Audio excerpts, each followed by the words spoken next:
அமைச்சர் பொன்முடியின் சர்ச்சை பேச்சுக்கு மார்க்சிஸ்ட் மாநில செயலாளர் சண்முகம் கண்டனம் தெரிவித்திருக்கிறார். விவரங்களை செய்தியாளர் லதா வழங்க கேட்கலாம்.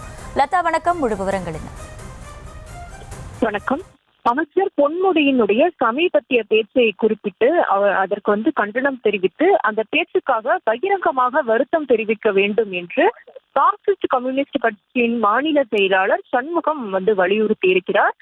சமீபத்தில், அதாவது கடந்த ஞாயிற்றுக்கிழமை சென்னை அன்பகத்தில் நடைபெற்ற ஒரு நிகழ்ச்சி, தந்தை பெரியார் திராவிடர் கழகம் சார்பில் நடைபெற்ற ஒரு நிகழ்ச்சியில் அமைச்சர் பொன்முடி பங்கேற்று பேசியிருந்தார். அப்பொழுது பேசிய அவர் சைவம் வைணவம் குறியீடுகளை குறிப்பிட்டு பெண்களை கொச்சைப்படுத்தக்கூடிய வகையில் அவர் பேசியதாக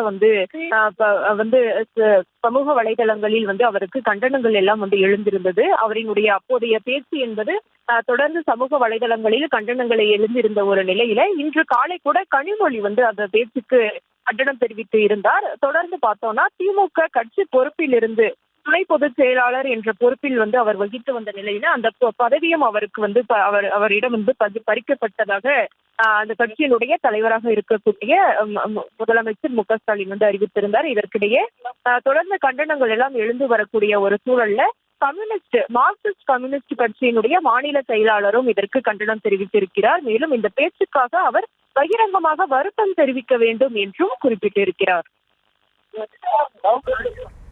விவரங்களுக்கு நன்றி லதா.